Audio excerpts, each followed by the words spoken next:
It's unglamorous if you don't like waiting. I do like waiting. I like charts and wind checks and setting up a scene the way a bow hunter sets a stand. You read the ground, you look for sign, you stack quiet advantages, you try to become background, and then animals step back into their routines like you were never there. This happened in late October, on Bureau of Land Management terrain along the east side of Kofa National Wildlife Refuge, a long spit of country between Quartzsite and Yuma. I'd pulled a small assignment to chase desert predators with night vision, coyotes in particular, because the publication wanted images of how they move when heat is down and traffic thins. The plan was 3 nights out. I slept in the Jeep with the seats down and worked out of a pop-up ground blind I set 20 yards off a 2-track that died in a dry arroyo. It was a good pinch point. Mouse tracks scribbled in the sand, quail dust baths, scat with mesquite beans and hair. I bait nothing. I sit where prey and water make predators logical. The first afternoon, I drove the miles of washboard until the cell bars fell away and the chatter of the interstate faded. I chose a slightly raised bench for camp to keep flash floods out of the picture, tuned my satellite messenger to send a check-in once at dusk and once at dawn, and started walking sign. Coyotes were around. You can tell from the way a line of pads moves straight through gravel, from the scat on a rock, they like to post their roots, and from the night music if you get lucky. I found something else too, a big dog print with a long center pad, wide splay, almost too clean. It wasn't unusual enough to bother me. Out here you get feral dogs, ranch dogs, hybrids. The desert makes opportunists. I set the blind in the shadow of a Palo Verde and broke a small circle of stones for my stove. Gear went where it always goes, tripod legs splayed and balanced low, gimbal head leveled, Sony camera body, with the 200 to 600 mm zoom lens mounted and a 1.4 times teleconverter attached. Backup camera body with a 70 to 200 mm lens, in case something came inside my circle. I strapped a pair of passive infrared floodlights to the Palo Verde and another steel post, set to 850 nanometers so the glow is invisible to human eyes and about as subtle as you can be without going full thermal. I tested autofocus against a foam block at 80 yards. I checked the zippered door of the blind twice. I locked the Jeep. I always lock the Jeep. You do it until it's muscle memory. People aren't the only clever ones. As twilight went purple over the Castle Dome Mountains, a single coyote barked way out in the flats. A dry yip answered north. It felt like the right choice of spot. I boiled water, ate a pouch meal that tasted like warm salt, and went to work. Coyotes are confident. They watch you break your silhouette and they clock everything. You'll see it in their head angle and in the way their edges never fully relax. That first night, around 10, one drifted into the infrared, a big male by the carriage and the neck. He moved like he'd inherited the place. Tail level, feet stepping in line to save energy, nose pulling air with intent. I watched him lope parallel to the wash. I took a few frames when he cut across the pinch point. He heard my shudder even with the silent mode and stopped. Head up, ears like points. A small drop of saliva stretched from his lip and snapped when he closed his mouth. He looked past the blind at the Jeep and then back to where I was. It wasn't the usual look of, I hear something. It was inventory. Where's the human? Where's the box that smells like him? Where's the heat? Where's the hard shelter? He circled once, never crossing my wind, and faded. I wrote it off as a dominant male patrolling his groove and felt mildly proud of where I'd chosen to sit. Around midnight, I heard soft steps in the gravel around the Jeep. I kept still and watched through the lens and waited for a head to swing into the infrared. It never did. Whatever made the steps paced the far side and left. Morning was windless and mean with sun. I walked the wash edge and found pads, plenty of them. One track line stopped at the Jeep's back corner, came tight to the passenger door, then moved on. Some scratches scuffed the dust near the handle. That was a first. I wrote a note in my field book and used a baby wipe to clean my own oily prints off the door metal, so I'd see anything new the next day. I checked the blind stakes and let them bite deeper. Then I napped to buy hours for later, because the second night is always better than the first. Your smell settles. Your camp becomes a fact. The second evening was colder.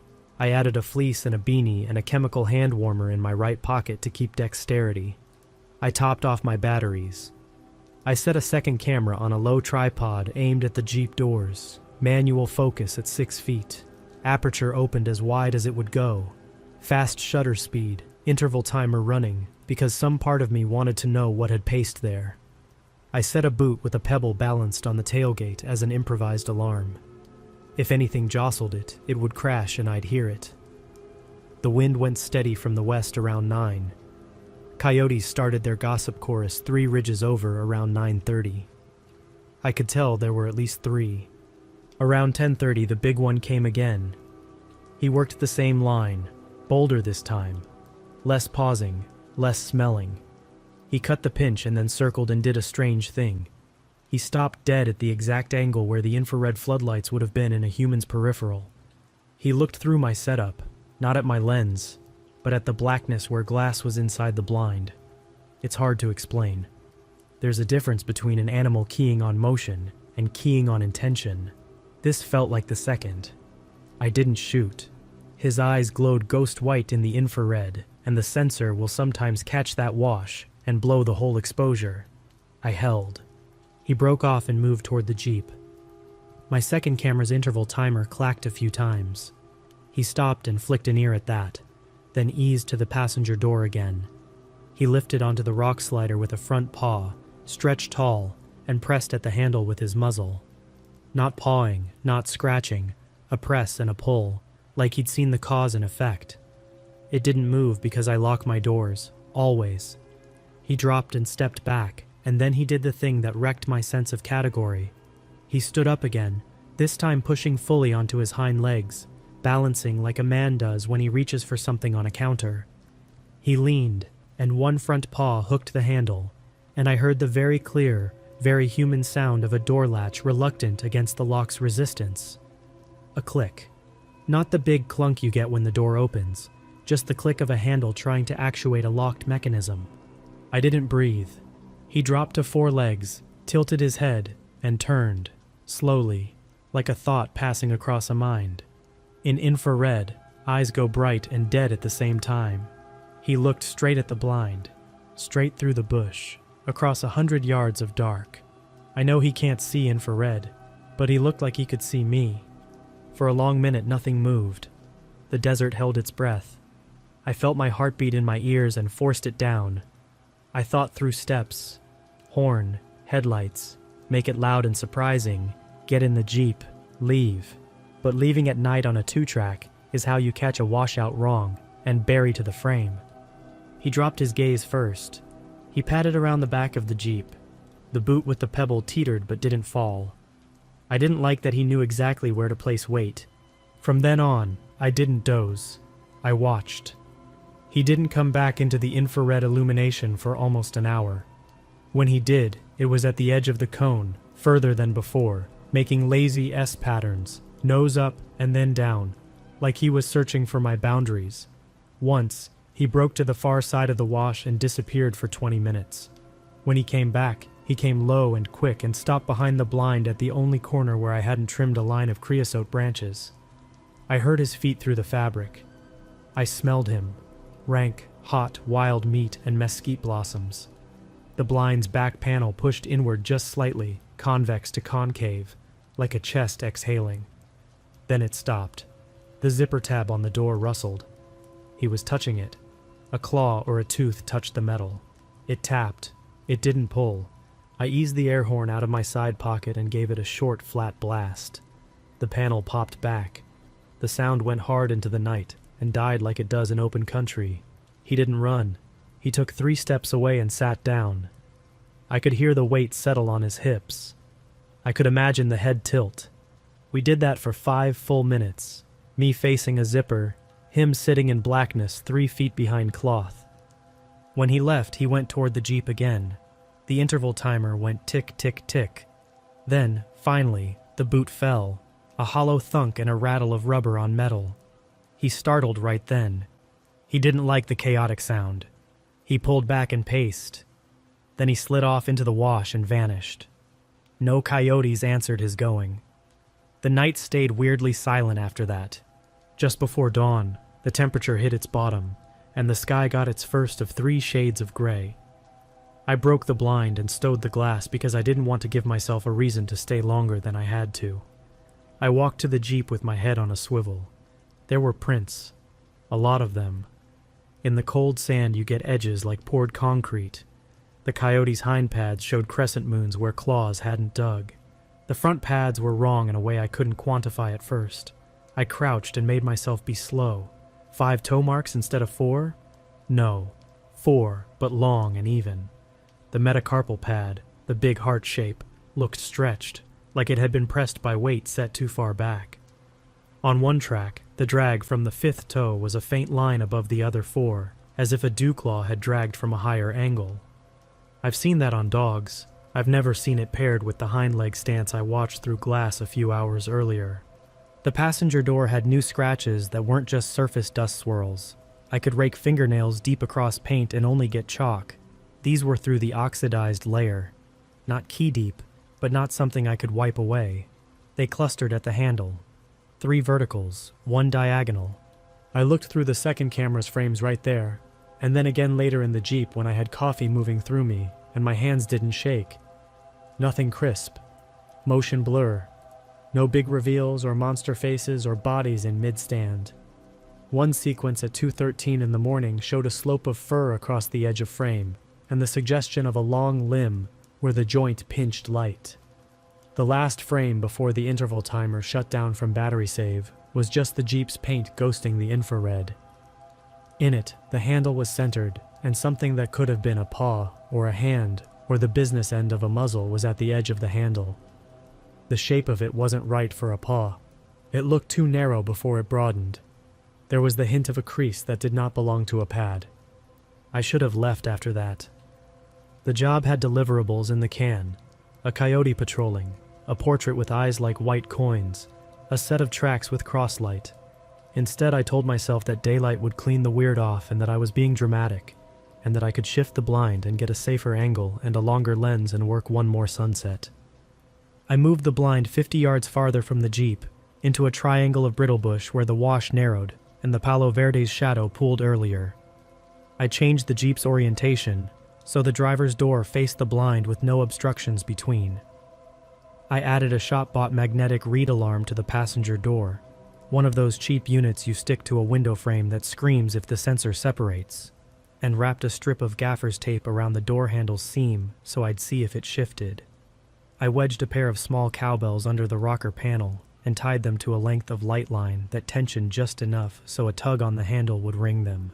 None of that would stop anything. It would give me seconds. Seconds are everything. Then I drove 8 miles back to a pullout where I got 1 bar of signal if I stood on the bumper. I sent a larger check-in than usual to a friend who knows my stupid habits, and I told him, plainly, that something about this coyote was wrong. Too confident, too curious, too handsy with the Jeep. He texted back that hybrids and ferals are a thing, and to watch for mange, and to not be a hero. He asked if I was armed. I told him yes, that was true. I keep a revolver in a lockbox and bear spray on a mole strap inside the blind. The gun's for two-legged problems and feral packs. The spray is because I'd rather not shoot anything I don't have to. He told me to send him a pin, to check in at midnight, and to leave if anything felt off. I told him I would, then drove back to my arroyo with the usual guilt that I was making a story where there wasn't one. The third evening started quietly, and stayed that way long enough that I believed I'd scared the animal off with human nonsense. I watched a tarantula cross the wash like a walking hairbrush. I filmed a kangaroo rat kick sand over its burrow. A great horned owl drifted once across my infrared cone and kept going like a ship through fog. The air smelled like creosote and dust. The north wind came light and clean around 9. At 10:20, the read alarm chirped once and then screamed. The cowbells rang a bright, silly peal. I flinched hard enough to bump the lens into the blind sleeve. I fumbled the key fob in my pocket and thumbed the panic button. The Jeep's horn went full blast, lights strobing, hazards pulsing. The alarm rolled across the arroyo and up the cholla-spiked hillside and then hung there like a held breath. The read alarm cut out when the handle went back to rest, then chirped again, then screamed again. He was testing it, pulling and releasing, pulling and releasing. I didn't hit the panic button a second time.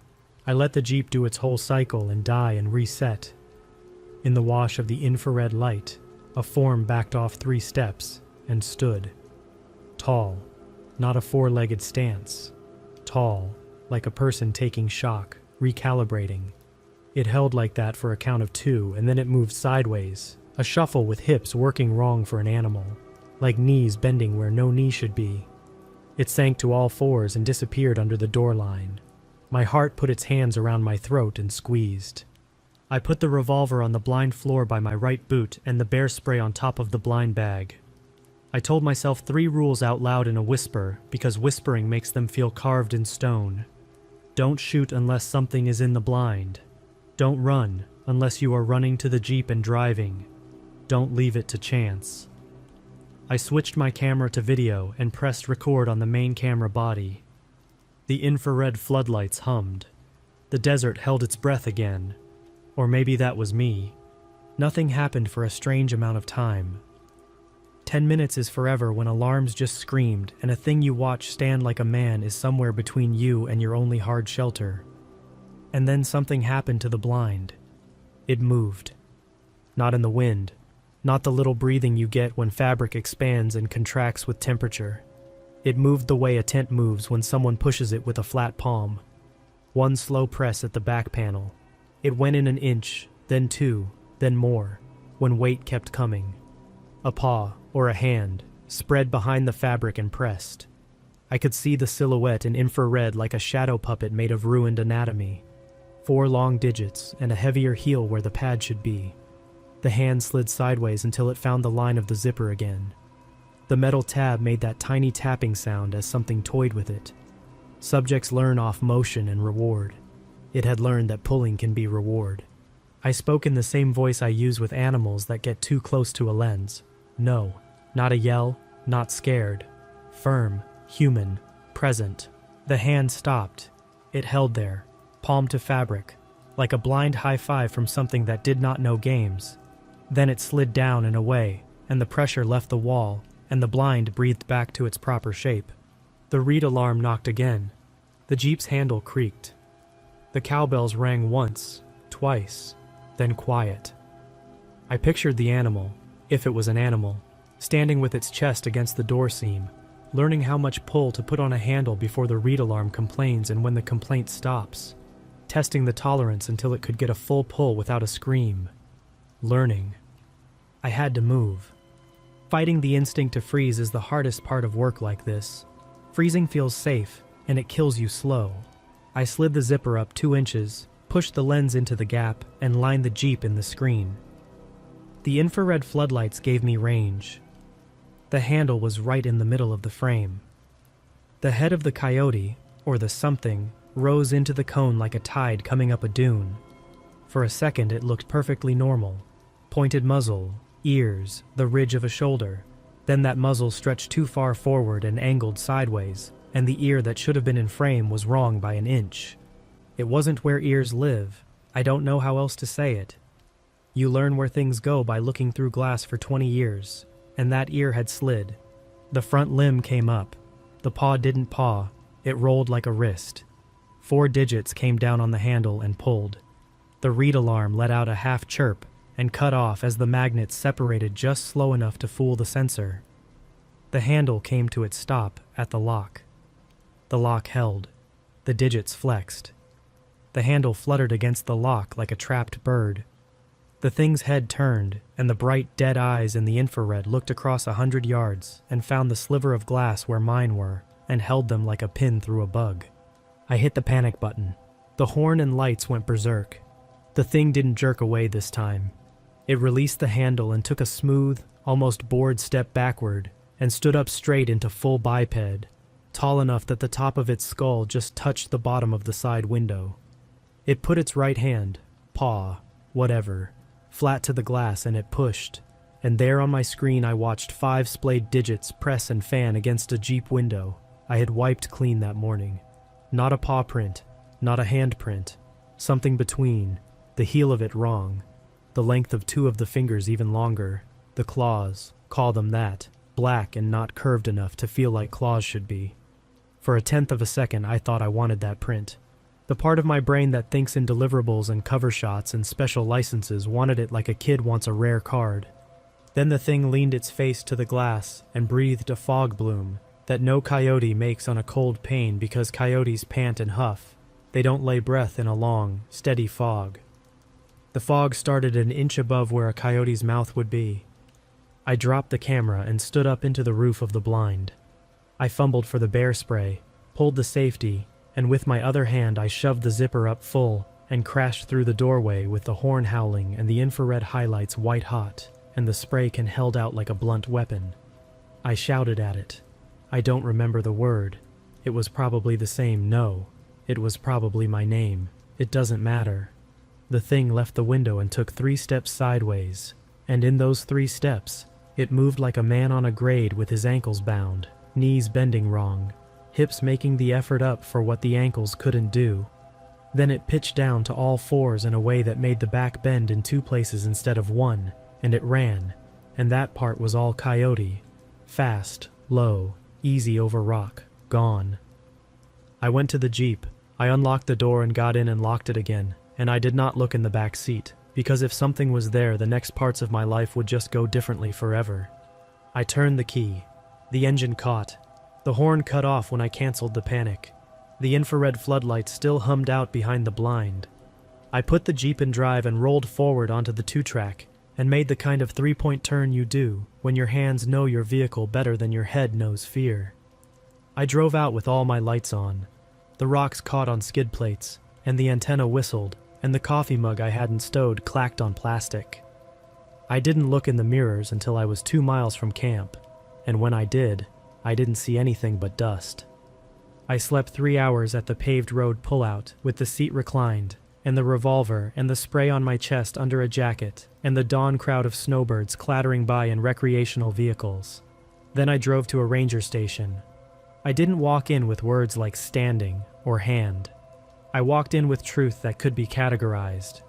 I said I had a coyote too bold around my vehicle. I said it was testing door handles. I said it might be feral or habituated. I asked if anyone had reported aggressive animals in that drainage. The ranger was steady and tired in the way of people who hear a lot of heat and noise for a living. He asked for my GPS pin. He asked if there was food in the car. I told the truth. Jerky, peanuts, a cooler with cold packs, nothing scented left open. He told me about a nuisance report 2 months earlier near Palm Canyon Road where a coyote had taken a day pack off a chair. He told me about feral dogs. He told me about coy dogs that learn weird tricks when they live too much on the edge of human trash. He asked me to fill out a note. He wrote one of his own. "Do you have pictures?" he asked. I gave him what I had. The portrait, the patrol, the blurred handful of Jeep frames. He studied the long limb in one frame and didn't say anything. He looked at the scratches on my passenger door and traced one and didn't say anything. Then he asked if I could take him out to the site. I said yes. I didn't want to go back alone, and some part of me wanted someone else to stand where it had stood so I could be sure I wasn't telling myself a story. We drove in his truck. He had a rifle in a rack and a can of pepper spray on his belt. He was quiet in a professional way. When we pulled into my spot, he stayed in the cab long enough to listen, then stepped out slow and took his time like a man reading a page in a language he knows. He found the prints because anyone would have. They were everywhere I had seen them and fresh over my own tracks leaving in the dark. He crouched like I had. He measured one with a metal rule.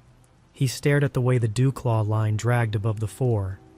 "Dog," he said, but not like he believed it fully. "Or mix." He pointed at the blind's corner where the sand showed a slide mark that could have been a hand pressing. He didn't comment. He walked to the passenger door and looked at the gaffer tape seam I'd set over the handle. The tape was peeled at the edge in a clean little curl, like someone had worked a fingernail under it and tested. He pointed at that and nodded. "These things are problem solvers," he said. "If it's a dog mixed in, you get even more weird. They'll open coolers. They'll figure out those Yeti latches if they watch you." We didn't stay long. He didn't ask me to.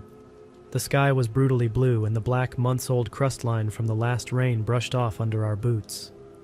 He told me there was a rescue the previous winter for a hiker who got turned around at night, and started following a set of dog tracks, thinking it would lead to a road. It led nowhere. The tracks looped. It was likely coyotes circling quail. But sometimes the way these animals move mimics purpose that isn't there. In town that afternoon, when my hands were steady, I sat in the shade of a fuel station and scrubbed the outside of the passenger window with a white rag and watched for oil or prints. There was nothing you could sell as evidence, nothing photographable. If there ever was a fog of breath on that glass, it had burned off between the panic and the drive and the dawn. At home, I went through the memory card again with a bigger monitor and better software. Same result, hints and blur. The still that got me the most wasn't even the weird hand. It was a single frame where the head was against the glass and the ear was wrong. The angle was off by that 1 inch my mind couldn't let go. An inch isn't much on a monitor. It's a lot on a skull. I turned in my deliverables. Coyote moving through infrared cones, decent composition, a good sharp eye, some sense of place. The editor emailed, "Nice work." A week later, a copy desk sent a follow-up about coyotes and car doors because someone had linked a video from a city park of a raccoon opening a cooler. I wrote a sidebar on animal intelligence and object permanence and learned helplessness and how associative learning is just the desert with a notebook. It was clean. It made sense. I went to the gym. I slept with the hall light on for 2 nights. That should be where this ends. Me doing the reasonable human thing of explaining the unexplainable until it sits comfortably. That's what I'd prefer. I like categories. I like boxes with labels. There is a last piece, and it's the only part I can't wedge into the box without shaving off too much truth. I didn't include it in the report. I'm including it here because you don't know me and it won't cost me a professional relationship. 2 days after I got home, I detailed the Jeep. I pulled mats, shook dust, wiped plastics. When I peeled the gaffer tape residue off the passenger handle with my thumbnail, a small filament of something lifted free from the seam, a fine, pale hair, longer than coyote guard hair, thicker at the base than dog. It had a bend that looked like it had been pressed under adhesive for hours. I set it on the black plastic of the handle to photograph it. It was so light that even my breath would move it. I stepped back from my phone, and in that second, a breeze came through the carport, and the hair lifted and danced, and was gone. I stood there with my dumb phone out and a clean handle and no proof. I don't go out alone at night for work right now. I tell editors I'm on a daylight project or that I'm caught up and give the jobs to a friend who likes roads and crews and people. Maybe I'm soft for a while. Maybe I'm smart for a while. I don't know. I'll find out in November when the mule deer rut starts and the coyotes run wider. Here's what I do know, and it is enough of an ending for me. Whatever was out there learned from me. It watched me open a door, and it tried to repeat the motion. It tested the thing that screamed, and taught itself the amount of pull to stay quiet. It knew where I was in the blind. It touched the zipper. It pressed a palm, call it that, against the glass of a door I had locked because some instincts are older than cameras. It stood and looked back when I made a human world explode around it, and it did not break inside the noise. And then it left when I left, and it did not follow me onto pavement and into the light, where our rules hold harder. Sometimes survival is not heroic. Sometimes it's a series of boring choices, made early and kept. I locked the door. I had the alarm ready. I didn't try to get the perfect shot when something that didn't fit my labels pressed its shape against mine. I traded a story I wanted for a drive home I could make. That's all the hero I needed to be. A month later, the ranger emailed me a 1-line update from his personal address. No new reports. I start it. I keep it. If that's closure, I'll take it. I know what I saw, and I know what I did not get, and I know I am still here to sit very still for other animals that do not want my doors.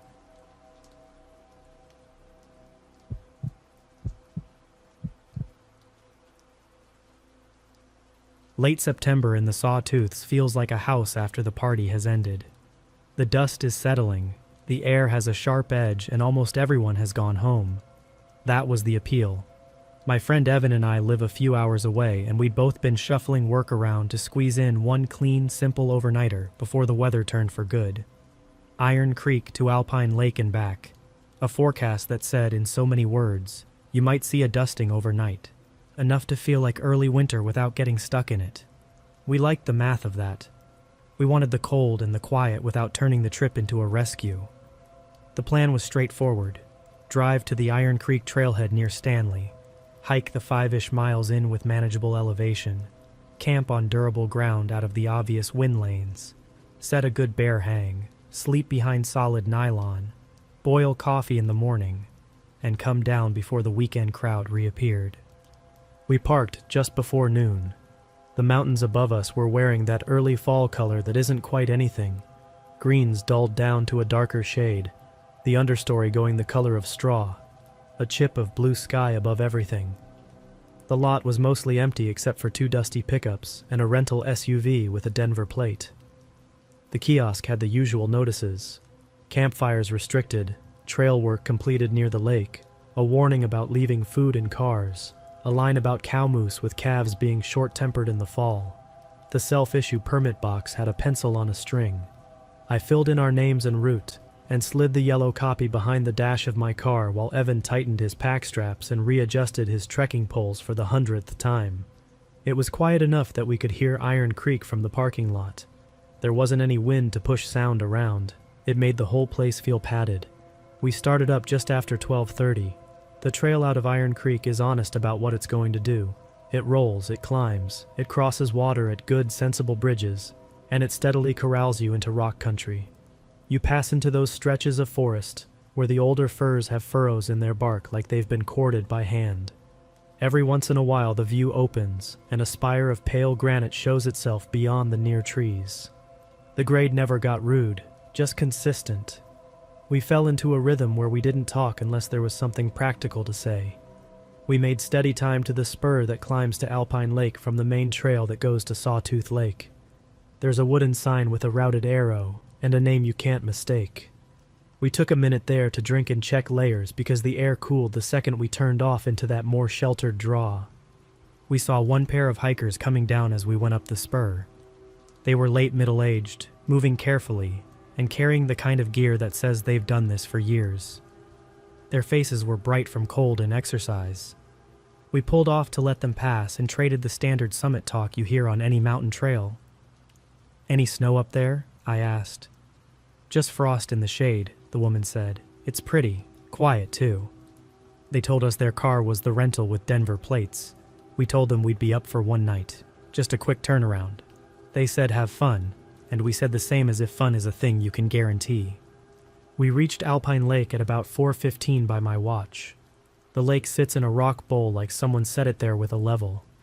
Alpine Peak pushes up beyond it, and there's a line of gray talus along the east shore like the mountain shrugged a shoulder and dropped those blocks with no pattern.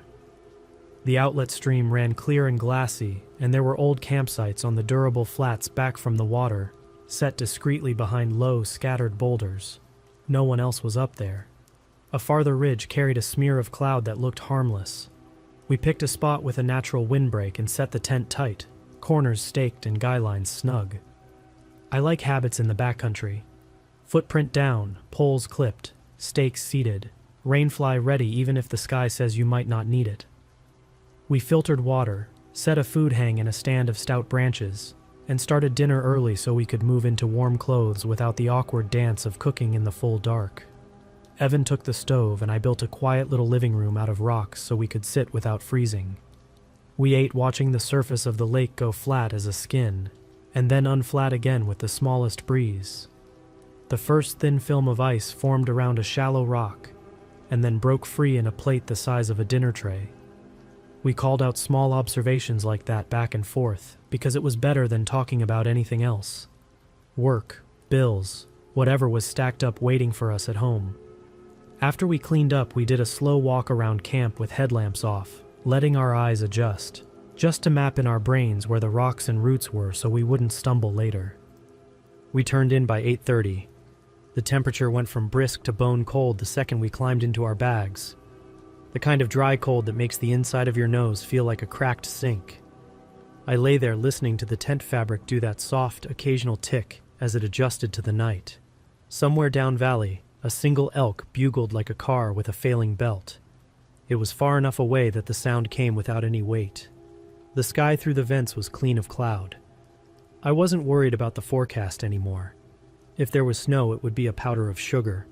I told myself that as I let my body heat up the cold nylon around me and felt weightless for the first time in months. I could feel the lake under the sight like a slow idea. Everything was in its place. That's when the first runner went past. I call it a runner because that's the closest word I have for the way it moved. Not a walk, not a trot, not the skitter of a small animal startled and darting. This moved like a human running hard, cutting a straight, efficient line across open ground. Only it wasn't human. I'm skipping ahead by saying that, but I knew it even then before I had anything to support the knowing. It went by the windward side of our tent going north to south, and it was quick enough that the sound was a single run-on word, except for one detail that stuck and slowed time down a little. A dry clicking that came in a set of rapid, precise taps, like fingernails finding purchase on rock. You know the sound a dog's claws make on a kitchen floor when it takes a corner? Imagine that, but not cute and not on wood. And imagine that sound without any breath behind it. No panting, no effort, no mechanical noise of a body pushing air in and out. Just the clicks and the feeling of movement.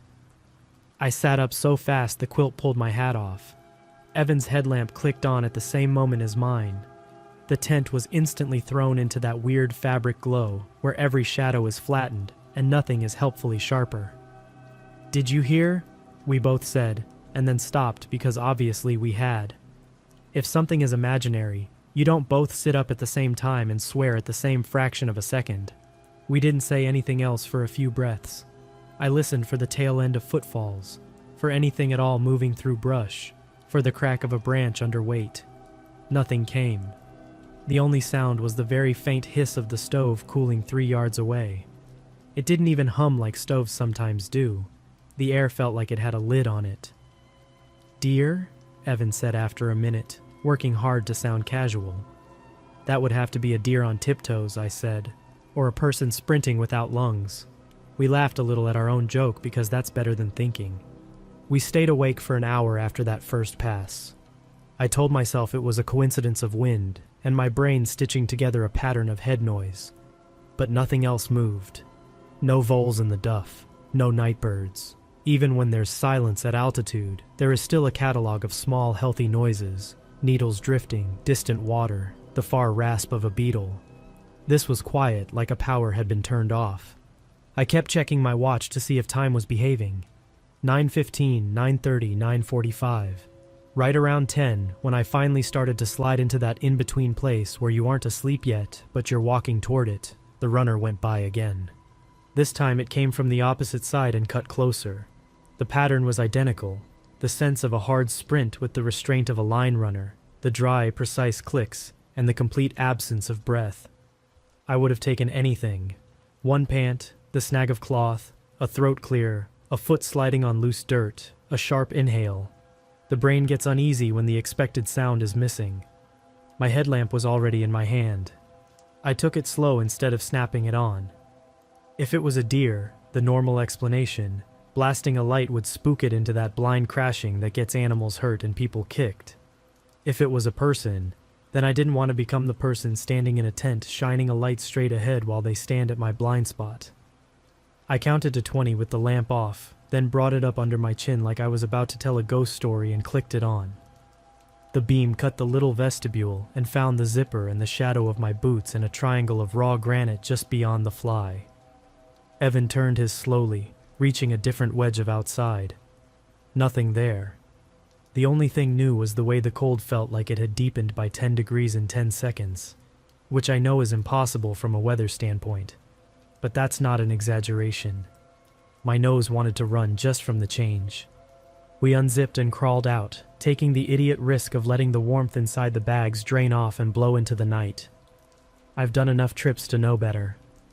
I did it anyway, because the idea of staying in the tent while something ran around it was worse. The ground was hard and loud under our knees. I put the beam on the open kitchen zone we'd cleared, and then widened it to the lake edge. Old snow patches from the past week's storm looked like the foam caught in the rocks of a creek. No fresh prints, Not that you'd expect them to show in that frost and duff. We scanned the talus line. Nothing. We scanned the trail back toward the spur. The world grinned back at us with teeth of granite, and then grew featureless again when our headlamps found only empty distance. We talked in short, practical sentences. You bring the spray out? Yep. Where's your knife? Pocket. Any food out? No. We did a second sweep, behind the tent, at the latrine rock, under the hang. Nothing disturbed. We started to feel foolish standing there in base layers with the cold getting to our digits. The moment we turned our bodies back toward the tent, just that shift of orientation, the runner went past a third time. In daylight I would tell you it cut a new line, slightly uphill, parallel to the second pass, too smooth. In the dark I only registered that the click pattern came faster this time, like claws or nails or something finding the small rock edges and using them as a ladder. It moved like you move when you think you are about to be seen, committed, efficient, no wasted movement. It crossed the same patch of ground we had just scanned with our beams, and it never hit brush or picked up duff enough to broadcast its presence. I swung hard in that direction and caught the solid backs of larger boulders with dead air between them. Okay, Evan said, the word clipped down. That was all either of us said. We climbed back inside the tent and zipped it like we were closing a locker door, and then we lay there on our backs with our hands laced over our chests, and we didn't sleep. Sleep is weird. Even when you're sure you didn't do it, you probably did, and the opposite is true too. I must have, an hour, two, because when the sky began to change from black to charcoal, I had that stale mouth feeling I get only after a nap. The subtle pool of gray around the tent footprint brightened, and outside things took form by degrees. First the nearest rocks, then the waist-high shrubs, then the boulder field. I have a ritual on cold mornings, where I force myself out first and get water going so the second person isn't tearing their warm cocoon without a promise of heat.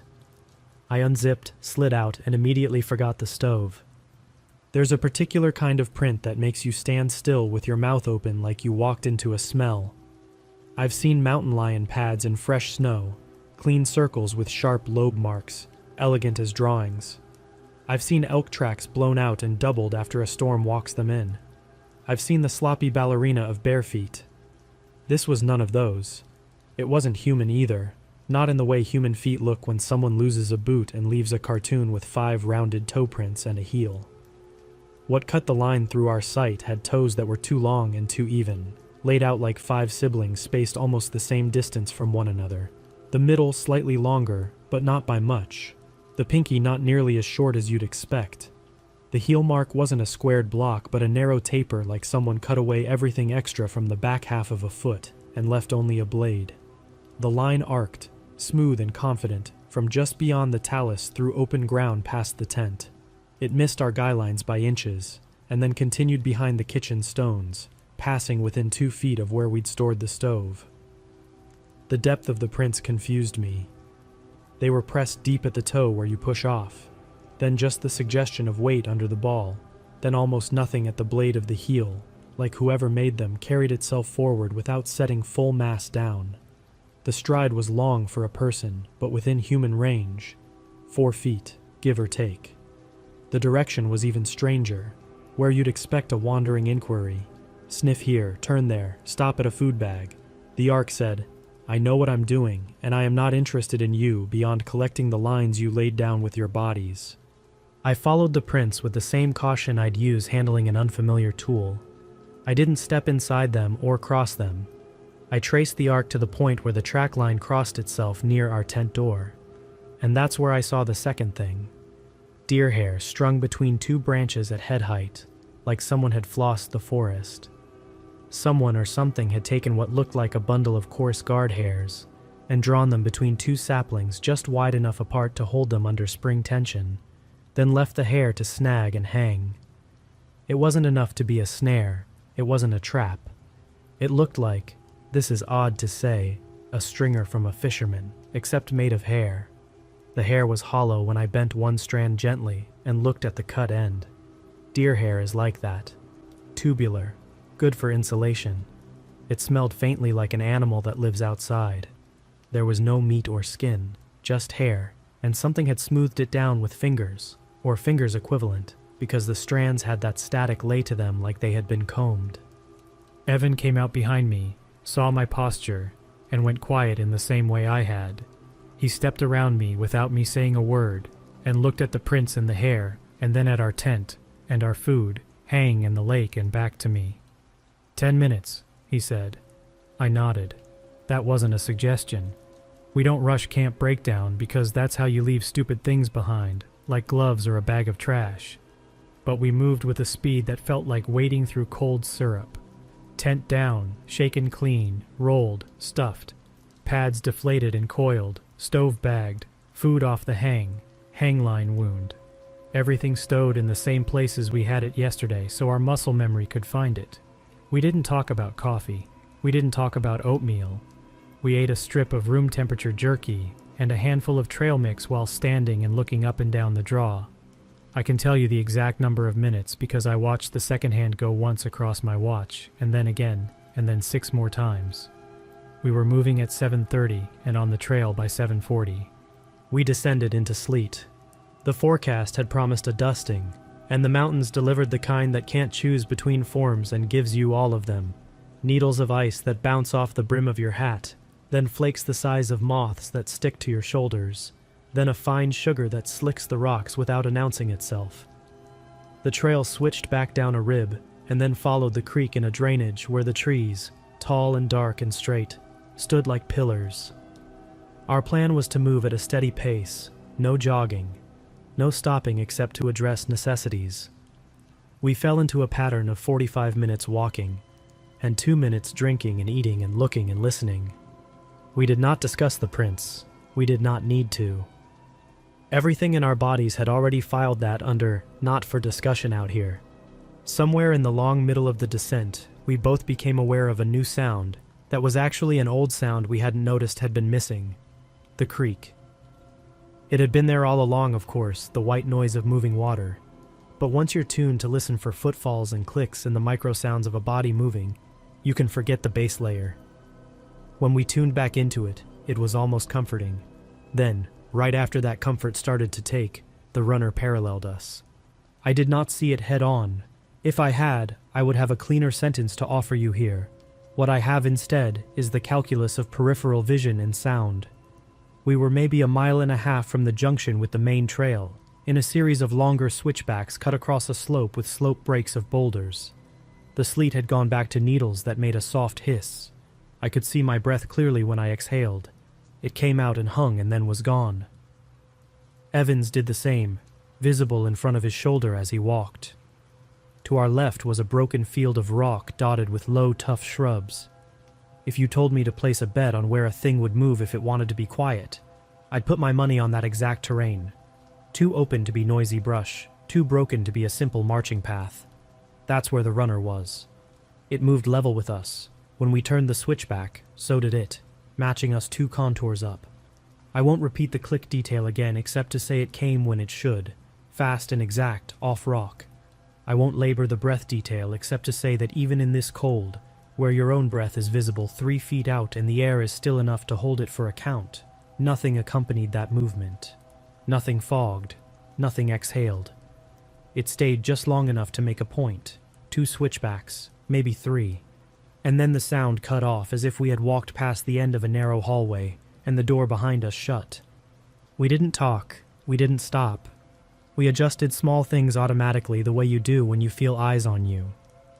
I shortened my pole length by a notch so I'd have more leverage for a quick plant if the trail got slick. Evan took his spray out and moved it from his hip to the shoulder strap so it would be faster to aim. I gave myself one glance to the left on the next open section and caught a shape that was both nothing and enough. A pale, thin something moving through the darker rocks with the efficiency of a person on a track they've run 100 times. No headlamp glow, no reflective fabric catch, no color.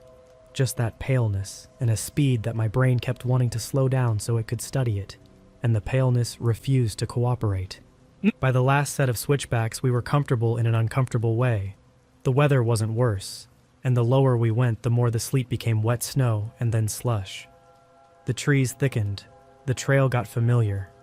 Places I'd seen on the way up slotted back into my skull like good puzzle pieces. The low log we had stepped over, the erratic with a white quartz streak like a scar, the root system that forced the path into a little S-curve. We passed the spur sign and took the main trail back down toward Iron Creek. Evan said, "Almost there," because it's human to mark the nearing of an end out loud. I said nothing because I had a sense. This isn't mystical. It's the same sense you get in traffic when a driver to your left hasn't looked over yet and you know you should give them room, that we weren't done. We came out of the trees into the last stretch where the lot shows itself in glimpses between trunks. The air carried the cold metal smell of cars that have sat and cooled. That's when I noticed the game camera. It was strapped to a tree with a black nylon webbing and a rattled-looking ratchet, 4 feet off the ground, angled down the length of the lot like an eye watching everyone arrive. I would have missed it in summer when leaf cover makes the forest thick. In late September with the light low, it looked obvious. Even if you weren't looking for it, the little box poked at your peripheral vision. The camera's SD card door hung open, empty. It had that disemboweled look electronics get when the thing that makes them themselves is missing. Fresh prints led to it.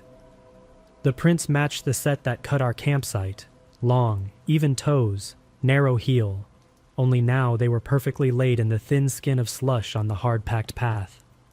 They came from the direction of the creek, stopped at the base of the camera tree where the bark was scuffed at hand height, and then turned and went back toward the water. We followed them with our eyes to the creek crossing. The last 3 lay on flat rocks like someone had stepped carefully to avoid the mud. Then they stopped. There was no track into the water. There was no track out. The surface of the creek toward the far side was unmarked, except for the disturbed standing eddies around larger stones. The slush on the near bank recorded the first 2 steps and then went empty. The only way to read that tableau was to tell yourself a story, pick one, and live with it. At the car, we moved like people in a rainstorm. Packs into the trunk. Poles collapsed and stowed. Boots swapped for dry shoes. Spray set in the cup holder for no reason other than to feel like we had a plan if someone opened our door. I started the engine and felt relief out of all proportion to what an engine can be expected to do for you. As it warmed the windshield and started to melt the slush that had collected at the wipers, I looked back toward the camera. The door hung open like a mouth. A little bead of water gathered on the edge of the empty slot, trembled, and fell. No one else was in the lot. No new cars had arrived. We didn't drive straight home. We stopped at the Stanley Ranger Station because leaving without telling anyone would have felt like stealing. The station was warm and smelled like old paper and fleece. A single person sat at the desk, mid-20s, seasonal uniform, hair tied up in a practical knot, a fatigue around the eyes that said September had been busy.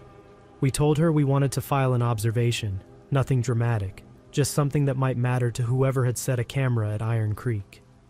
She asked the right questions: where, when, which tree, what it faced, what we saw. We described the SD door open and the fresh prints. When we got to the prints, she held up a hand politely like she was slowing us down to keep notes clear. "Human barefoot?" she said. Or, "Not human," I said. "Bare, 5 toes, 2 long, even, narrow heel." The line was confident. I realized that last word wasn't helpful and stopped. "Any claw marks?" she asked. "Dogs sometimes." "No," I said, then corrected myself because I'm the kind of person who hates being too sure. "Maybe, but not where you'd expect and not obvious." There was a clicking, like nails on rock. I could hear myself and I hated it. I sounded like a person trying not to sound like a person telling a story. "Any breath?" she asked, and then smiled a little, like that was absurd, then let the smile go, because we weren't laughing with her. "No," I said.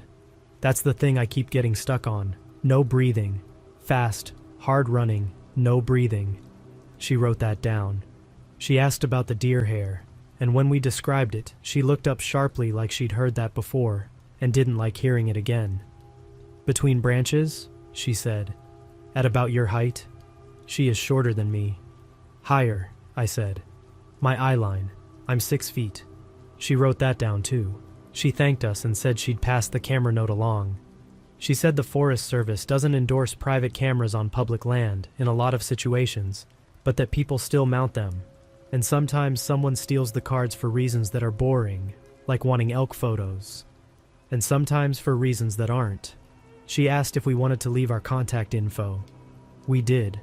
She asked if we were hurt, if we'd had to use our spray, if we had any photos of the sign or the camera or the prints, and we shook our heads. We didn't take a single picture. I didn't even take a photo of the lake when we arrived, and I always do. She said that was okay. Not everything needs to be documented to be real. The way she said it made me think this wasn't the first time in September someone had sat in that office and said something about the sawtooths that didn't fit into a neat trail report. We drove out on Highway 21 with the heater on full, even though the day was brightening. The sleet had burned off. The sky had become that crisp fall blue that makes the mountains look like they were scrubbed. We didn't talk much for the first hour. My brain was busy doing its two simultaneous jobs. One part of me replaying the night and trying to explain it with normal tools, and another part filing small practical notes about the trip. A mental checklist of what we did right, what we could have done better. Then something simple broke the spell. We stopped at a turnout where a stream cut under the road, and I got out to clear a clump of slush off the wheel well that was making a dull thump. When I bent to break it off, I saw 3 coarse pale hairs on my cuff. They were caught in the rough fabric like they had been combed there. I pinched them free, and without thinking, I set them on the guardrail post. The wind took them. They lifted, and were gone. I don't know why I didn't keep them. I think I didn't want to bring anything home. I can't give you a dramatic conclusion because the facts don't give me one. We made it home. We unpacked. We slept like people who had spent a night thinking about not sleeping. I called the ranger station 2 days later and asked if anyone had come for the camera card. The person who answered didn't know, but took a message. A week after that, someone from the station called back and said only that they had passed along the information. Thank you for reporting. Please continue to report anything unusual. Please continue to hang your food correctly. Please remember that weather changes fast in the sawtooths. It was the kind of official answer that is exactly right and also not an answer at all. I didn't want to go back right away. That's not fear. That's the calculation you make after you get away clean. But I drove up again in October with my wife to see the last of the color and to show her where we'd camped. We kept to the lower trails. At Iron Creek, I looked for the camera out of habit and it was gone. The strap had left a scar on the bark and the bark was already starting to swell to cover it. There were no prints in the by then frozen ground. There were the prints of 100 boots. We walked as far as the first footbridge and watched the water pass under us with the speed you only appreciate when it's under your feet. I remembered the empty end of the prints on the rocks, and the way the creek took the story and broke it into unreadable pieces. We turned back before the climb because the wind picked up and cut without mercy. My wife asked me if it had looked like this when I came down with Evan. Exactly like this, I said, and then I realized I'd told myself that on purpose, because admitting that it had been different in any way would be the same as admitting it could be like that again. There's a human way to close a story like this, and I've heard it so many times I can recite it. You say you learn to respect the mountains, that you believe in your gut more now, that you carry more gear, that you'll never camp alone again, and all of that is true. But here's the clean version without lessons. We went up to Alpine Lake in late September for a quiet night. After dark, something ran by our tent 3 times with the speed and commitment of a person in a race, and without any sound of breath. In the morning, a line of bare prints with long, even toes arced through our sight, like it had come to collect our trail and file it. There was deer hair pulled between 2 branches at my eye height, like someone had drawn it and left it for a reason that does not fit into any box I keep for normal things. We left in 10 minutes and never stopped moving. The runner paralleled us on the last switchbacks, keeping its distance and vanishing when the trail bent. At the trailhead, a game camera faced the lot with its car door open and empty, and fresh prints led from it to the creek crossing where they ended on dry rock as if the water had taken them. That's the whole thing. We ate dinner at home that night like people who had been out in clean air. We slept. We woke up. We went to work on Monday. And every time since then that I lace boots and shoulder a pack and a piece of cold air gets in under my collar, and my breath fogs and the trees stand in straight lines and the rock breaks into clean blocks, I'm listening for that dry clicking on stone. I haven't heard it again. That's enough for me. I don't need it twice.